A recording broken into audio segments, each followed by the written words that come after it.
শুভ সকাল আমার প্রিয় বন্ধুরা, কেমন আছো সবাই? আশা করছি সকলে অনেক বেশি ভালো আছো। আমরাও না বেশ ভালো আছি। ভারতের ছোট্ট একটি গ্রাম থেকে আমি রূপা, ব্লগার রূপা চ্যানেলে সকলকে স্বাগত জানিয়ে আজকের ব্লগটি শুরু করছি। তো প্রত্যেক দিন অনেক ধরনের কাজ থাকে যেগুলো শেয়ার করে উঠতে পারি না, যেগুলো ক্যামেরার আড়ালেই করতে হয়। তো দেখো, এখানে কিছুটা কাঠ কেটে রেখে গিয়েছিলাম, অনেক দিনই হয়ে গেছে। তো কাঠগুলো এখন তুলে নেব। আর তুলতে গিয়ে এসে দেখি সমস্ত লতাপাতার তলায় কাঠগুলো ঢুকে গেছে। এখানে কিছুদিন কাঠ থাকলে তার তলায় এমনভাবে লতাপাতা তার উপরে ওঠে, কাঠগুলো তলায় ঢুকে যায়, বোঝাই যায় না এখানে আর কিছু আছে। তো যাই হোক, এখান থেকে ছাড়িয়ে নিচ্ছি। আর অনেকটাই ভোরবেলা ঘুম থেকে উঠেছি, পুরো 5টার সময় ঘুম থেকে উঠে সিমরানকে গুছিয়ে গাছিয়ে রেডি করে স্কুলে গাড়িতে দিয়ে এসে তারপরে সংসারের কাজে লেগেছি। তো ভোর 5টার সময় উঠতে হবে এখন থেকে আবারও, কারণ সিমরানের স্কুল যেহেতু কিছুদিন ছুটি ছিল, এখন থেকে আবারও শুরু হয়েছে। প্রত্যেক দিনই 5টার সময় করেই উঠতে হবে কারেক্ট। তো একটা সুন্দর রুটিন হয় জানো তো, যখন সিমরানের স্কুল থাকে আমার এটা ভেবেই নিতে হয় রাত্রে করে যে কাল ভোরবেলা এই টাইমে আমাকে উঠতে হবে। আর সেই যে টাইমটায় উঠি না, তারপরে যেহেতু আর শোয়া হয় না, অনেক তাড়াতাড়ি আমার কাজগুলো হয়ে যায়। তো বাগানে মোটামুটি যে ছোট ছোট কাঠগুলো ছিল সুন্দর করে গুছিয়ে কাঠ থাকে যেখানে সেখানে রাখলাম।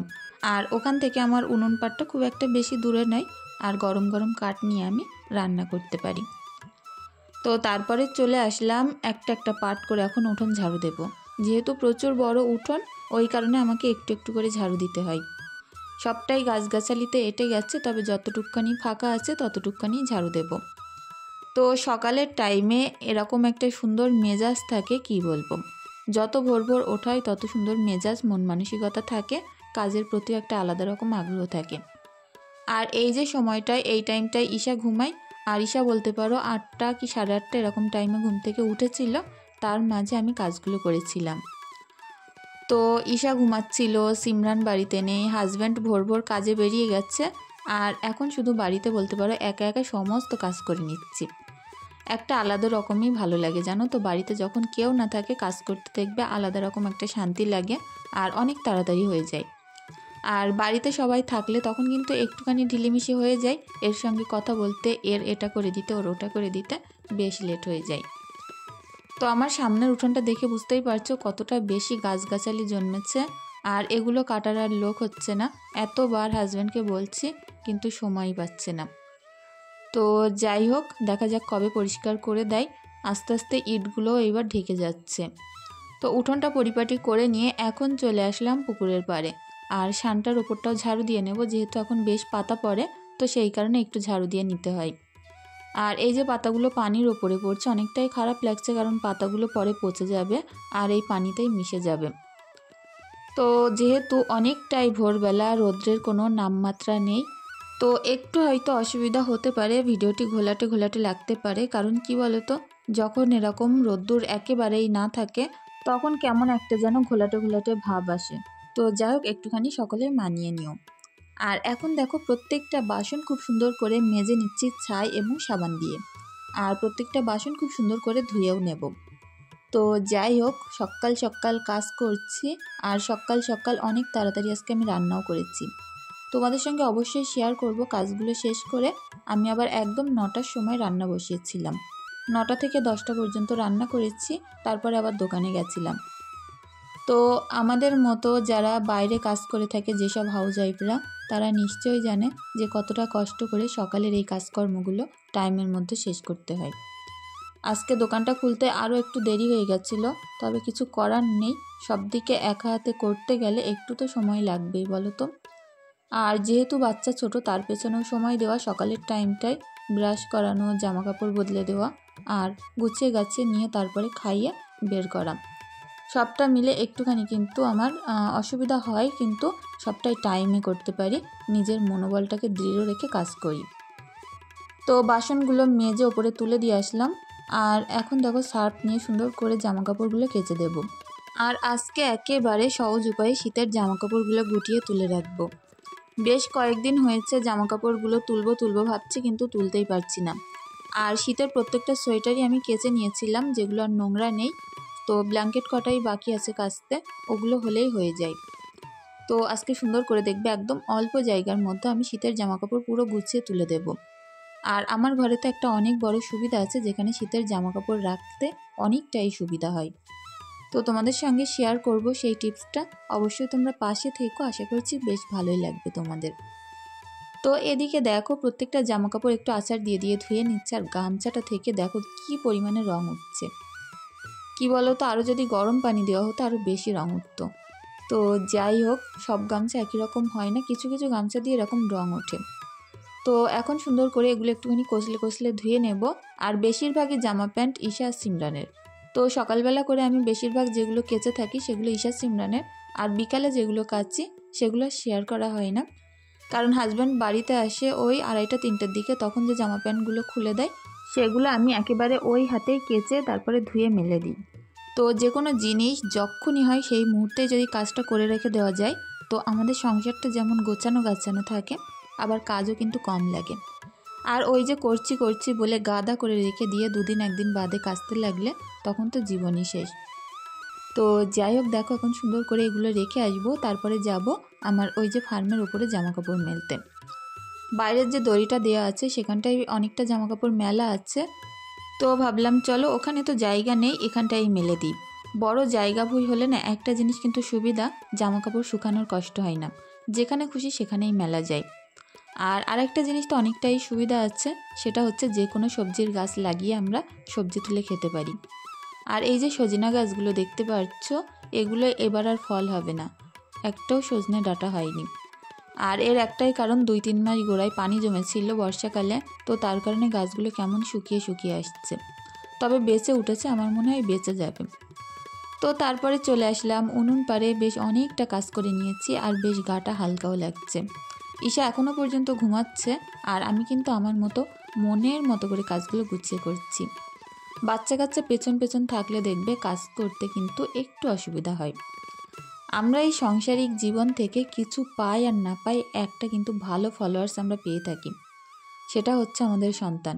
কারণ আমরা যখনই কাজ করি আমাদের পেছন পেছন ঘুরঘুর করে, আমাদের ফলো করে, আর যেদিকে যাই সেদিকেই ঘোরাফেরা করে।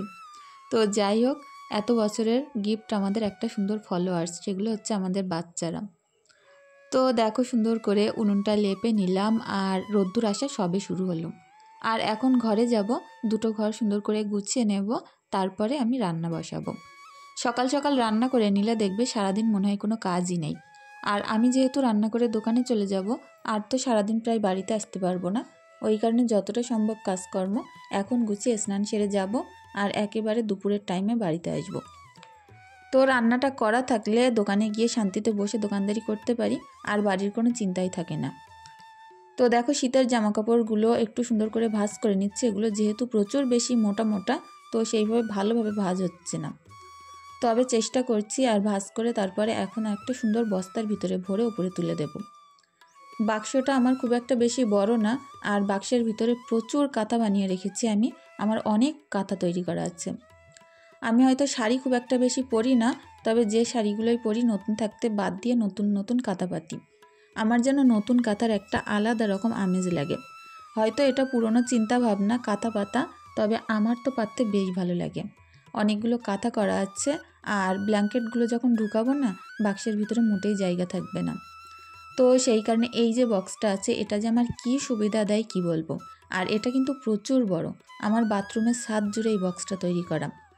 তো যার কারণে আমি এর মধ্যে যত পারি লেপ কাঁথা কম্বল বালিশ ঢুকিয়ে রাখতে পারি। এর একটা শাটারও আমি বানিয়ে নেব পরে। তো আপাতত এইভাবে মুখের কাছে ঠেসে ঠেসে রাখছি, এর পেছনে পুরো জায়গা ফাঁকা আছে, তবে আমি হাতে পাচ্ছি না ভালোভাবে। যেদিন হাজব্যান্ড বাড়িতে থাকবে সেদিন উঠতে বলে সুন্দর করে একটু গুছিয়ে নেব, তাহলে আরও অনেক জিনিসপত্র ওর মধ্যে আমি গুছিয়ে রাখতে পারবো। তো এখন দেখো কত জামা কাপড়ের গাদা, আর তোমরা হয়তো দেখে বুঝতেই পারছো যে কত পরিমাণে আমি প্রত্যেক দিন কাচা ধোয়া করি, যার কারণে এত জামা কাপড় হয়েছে। কালকে 2-3 বার কেচেছি, তার এই এতগুলো হয়েছে। আর গা ধোয়ার পরে যা দুটো একটা হয় সবটা মিলে এইগুলো। তো সবটা এখন সুন্দর করে গুছিয়ে নেব। বাচ্চা কাচ্চা ছোটো থাকলে বাড়িতে জামা কাপড়ের উড়কন থাকে না, ভাঁজ করে গুছিয়ে ওঠাই যায় না। তো আমি কিন্তু আমার এই সংসারের কাজগুলো রান্না বান্না সকালে ওই 3 ঘন্টার মধ্যে আমার সবটাই হয়ে গেছিল। জ্যোৎস্না বোন আমাকে জিজ্ঞাসা করেছিলে কেমন আছি আমি। তো তো অনেকটাই ভালো এবং সুস্থ আছি। তোমরা কেমন আছো অবশ্যই কমেন্ট করে জানিও। রূপা দেবী অফিসিয়াল, আয়েশা ইসলাম ব্লগ, মুর্শিদা লাইফস্টাইল, মুনাফ, নিপাস লাইফস্টাইল, আমি দীপা, MS জাকিয়া ওহিদ বোন আমাকে বলেছো এত কমেন্ট করি একটারও উত্তর দাও না। তো আসলে কি হয় বলো তো, যখন ভিডিও ভয়েস দেওয়া হয়ে যায় তখন যদি কেউ কমেন্ট করে না, তার আর উত্তরটা দেওয়া হয় না। তো এই হচ্ছে ব্যাপার। সকলের কমেন্ট কিন্তু আমি পড়ি এবং পড়ে আমার অনেক ভালো লাগে। অনেক ভালো থেকো বোন। ফুলমণি, MST নাহার, মনির সংসার, RF lifestyle, Nazneen blog, Shampi আপি, Jihan, Afroza Khatun, Talukdar, new family blog, Asma kitchen আর MB কালেকশন থেকে ভাই আমাকে কমেন্ট করেছে অনেক ভালো লাগে উইথ ন্যাচারাল কন্টেন্টস। তো অনেক অনেক ধন্যবাদ ভাই। আর প্রত্যেক দিন চেষ্টা করি ন্যাচারালভাবে ভিডিওগুলো দেওয়ার জন্য। মুর্শিদা লাইফস্টাইল থেকে বোন আমাকে বলেছো খুব খুব খুব খুব ভালো লাগলো, অপেক্ষায় আছি পরের ভিডিওর জন্য। তো এত সুন্দর কমেন্ট পেয়ে সত্যি আমি অনেক খুশি যে আমার ভিডিও দেখে পরের ভিডিওয় অপেক্ষায় আছো। অনেক অনেক ধন্যবাদ বোন এভাবে পাশে থাকার জন্য।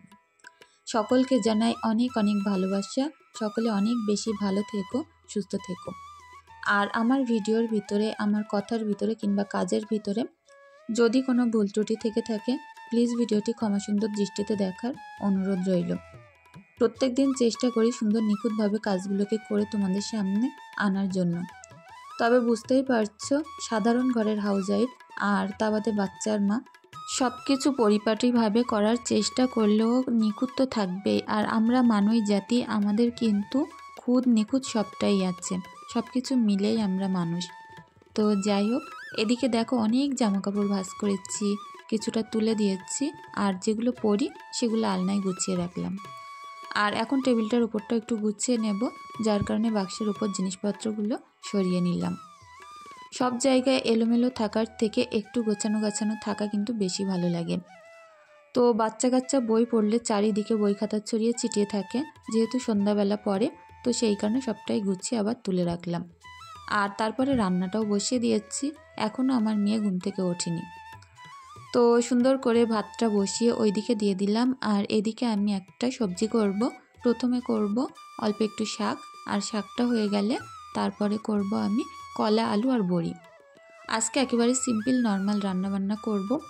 প্রত্যেক দিন মাছ মাংস কিন্তু ভালো লাগে না, মাঝে মধ্যে একটু সিম্পল রান্না করলে খরচাটাও বেশ সেভ হয়। আর উনুনটা যেহেতু আমি এক্ষুনি লেপেছিলাম, এখনও পর্যন্ত একটু নরম নরম ভিজে ভিজে। তো যাই হোক, রান্না করতে কিন্তু বেশ লাগছে। এরকম ল্যাপা মোছা উনুনে রান্না করতে কার না ভালো লাগে, মনে হচ্ছে যেন একেবারে নতুন উনুন। তো যাই হোক, ল্যাপা উনুন বাদে আমার রান্না করতে মনই বসে না, জানো তো। একটা সত্যি কথা শোনো, উনুন যদি ল্যাপা না থাকে আমার ইচ্ছাই হয় না যে সেখানে রান্না করি। আর সবথেকে বেশি ভালো লাগে, আমার বাড়ি প্রচুর কাঠকুটো, গাছগাছালির অভাব নেই।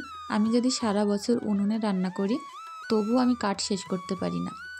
আর বাইরের প্রকৃতিটা দেখো, রোদ্দুর ওঠা শুরু হয়েছে, আর তার মধ্যে আমার রান্নাঘরের বেড়া দিয়ে সুন্দর লতা গজিয়েছে। তো লতাগুলো আমি ছিঁড়বো না, ওইভাবে সুন্দর ছড়াতে থাকবে, আর আস্তে আস্তে সমস্ত আমার এই বেড়ার ধার দিয়ে হয়ে যাবে। তো পালং শাক আলু ভাজাটা নামিয়ে নিয়ে এই কড়াটা আবার সুন্দর করে ধুয়ে নিলাম। তো এই কড়াটাই আবার ধুয়ে নিয়ে এর মধ্যে অল্প তেলে বড়িগুলো ভাজা করে নিলাম। ওই যে বললাম কলা আলু বড়ি করব, কলা আলুটা আমি কেটে নিয়েছি। আমার না সবজি কাটতে প্রচুর বেশি ভালো লাগে। আমার যখনই সময় থাকে আমি কারোর বাড়িতে যাই না, আমি বাড়ি বসে বসে সবজি কাটি। কেন জানি না, সবজি কাটার মধ্যে আমার একটা আলাদা অনুভূতি আছে। তো সবজিওয়ালা দেখলেই তো বেশি করে সবজি কিনতে মন চাই, আর সবজিগুলো আমার ওইভাবে রাখতে ভালো লাগে না, মনে হয় কেটে কুটে গুছিয়ে রাখি। তো কাল রাত্রে আমি আদা রসুনগুলো বাছাকোটা করে বেটে সুন্দর করে ফ্রিজে রেখে দিয়েছিলাম, আর সেটা দিয়ে রান্না করছি। এতে করে আমার রান্নাটাও বেশ তাড়াতাড়ি হয়। সকালবেলা দোকানে যাওয়ার থাকলে কিন্তু আগের দিন রাত্রে সুন্দর করে সেই প্রিপারেশনটা নিয়ে রাখতে হয়, তাহলে আমার রান্না বান্নাগুলো অনেকটাই তাড়াতাড়ি আমি গুছিয়ে করে নিতে পারি। আর উনুনটা যে এত জোরে জ্বলে সেটা আর কি বলবো। আমার তো 2-1 সময় আমি হাতা মাথায় পাই না কোনটা এবার কোনটা করব। বেশ জোরে জ্বলে, আর আমি এরকম হালকা করে ঢাকা দিয়ে রেখে দিই, কিছুক্ষণ জোরে জাল দিই, তারপরে আগলা করতে করতে রান্না হয়ে যায়। তো যাই হোক, ভাতটা ওদিকে ফুটে গেছে, কলাটা সুন্দর করে কষিয়ে নিয়েছি, একদম অল্প তেলে আজকে রান্না করেছি কলাটা। তো একটু পাতলা পাতলা ঝোল করব, কারণ বড়ি দিলে না ঝোলটা শুকিয়ে আসবে, তো সেই কারণে। তো এখন সুন্দর করে ঝোল দিয়ে বড়িগুলো তুলে নেব। আবার দেখা হবে দোকান থেকে ফিরে খাওয়ার টাইমে, যে কিভাবে আজকে দুপুরবেলা খাওয়াটা কমপ্লিট করলাম। তো যাই হোক বন্ধুরা, আমার ভিডিওটি কেমন লাগলো প্লিজ কমেন্টের মাধ্যমে জানিও। আর যদি কিছু ভালো লেগে থাকে অবশ্যই একটি লাইক, একটি কমেন্ট করে দিয়ে যাও। সকলের কাছে অনেক অনেক বেশি ভালোবাসা রইল ভিডিওটি এতক্ষণ দেখার জন্য। তো এই হচ্ছে 1 বাটি স্যালাড, আর এই হচ্ছে ভাত, 1 পিস মাংস, একটুখানি ডিম, একটুখানি শাক ভাজা, আর সবজি আর টক দই। তো এই ছিল আজকে আমার খাওয়া দাওয়া। সকলে অনেক ভালো থেকো, সুস্থ থেকো, আমাদের জন্য একটু দোয়া ভালোবাসা রেখে যাও। ধন্যবাদ।